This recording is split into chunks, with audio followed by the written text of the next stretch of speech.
Welcome to my channel গুড়িয়া রানী। বাবু কি খাচ্ছ?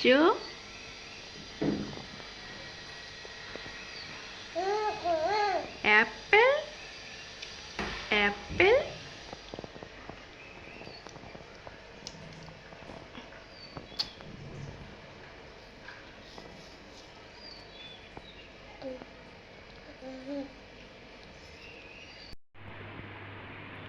আজকে আমার রেসিপি হচ্ছে সজনে পোস্ত। তো সজনে পোস্ত বানাবার জন্য সজনেগুলো আমি 1 আঙুল মতো টুকরো টুকরো করে কেটে নেব আর ভালো করে ছুলে নেব।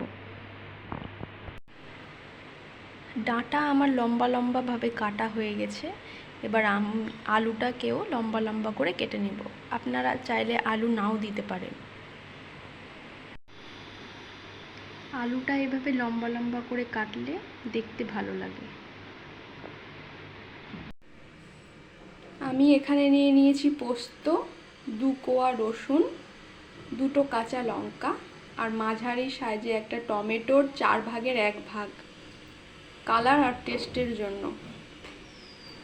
এগুলো আমি এবার মিক্সিতে বেটে নেব। আপনারা চাইলে শিলনোড়াতেও বাটতে পারেন। আমার বাটা হয়ে গেছে। এর মধ্যে আমি একটু লবণ অ্যাড করব। লবণ অ্যাড করে আরও একবার বেটে নেব।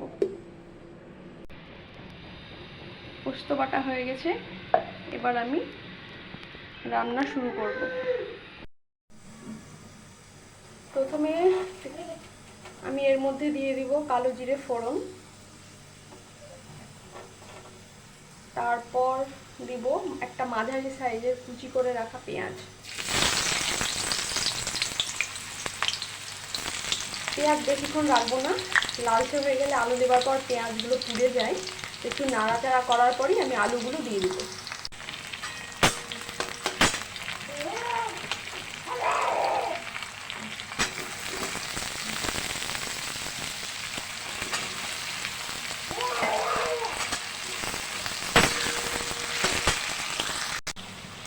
এর মধ্যে আমি স্বাদ মতো লবণ দিয়ে দিচ্ছি।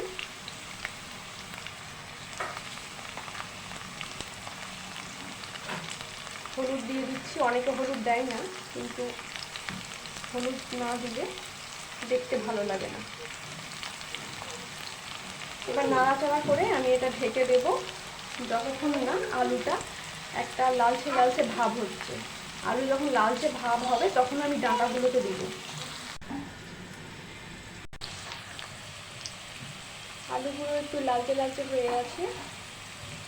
আমি এবার ডাঁটাগুলো দিয়ে দিই। ডাঁটাগুলো এই কারণেই পরে দিচ্ছি, আগে দিলে ডাঁটাগুলো কড়া হয়ে যাবে। ডাঁটা দিয়ে বেশি ভাজলে খেতে ভালো লাগে না, কড়া হয়ে যায়। এবার আমি একটু নাড়াচাড়া করব। নাড়াচাড়া করার পর তারপরে মশলাটা দিয়ে দেবো। ততক্ষণ আমি এটাকে একটু ঢেকে রাখছি। আলুগুলো সিদ্ধ হয়ে গেছে। এবার ডাঁটাগুলো যাতে সিদ্ধ হয় সেজন্য আমি 2 কাপ পরিমাণ জল দেবো। জল দিয়ে এটাকে ঢেকে রেখে দেবো।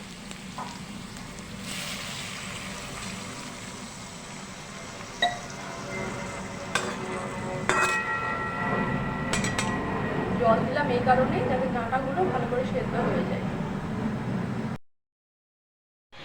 ফিরে এলাম 5 মিনিট পর। দেখুন জলও অনেকটা কমে গেছে আর ডাঁটাগুলো সিদ্ধ হয়ে গেছে। এবার আমি পোস্ত বাটাটা দিয়ে দেবো। পোস্ত বাটাটা দিয়ে নাড়াচাড়া করে রেখে দেবো 2 মিনিট মতো, ঢাকা দিয়ে রেখে দেবো। ফিরে এলাম 2 মিনিট পর। কি সুন্দর গামাখা হয়ে গেছে, একটু একটু ঝোল আছে। এটা বন্ধ করার কিছুক্ষণ পরই ঝোলটা শুকিয়ে যাবে, তখন আরও বেশি গামাখা গামাখা হয়ে যাবে। তো আমি দিয়ে দেবো এর মধ্যে 1 চা চামচ মতো কাঁচা সর্ষের তেল আর চেরা কাঁচা পাকা লঙ্কা। এবার আমি গ্যাস বন্ধ করে এটা ঢাকা দিয়ে রেখে দেবো 10 মিনিট।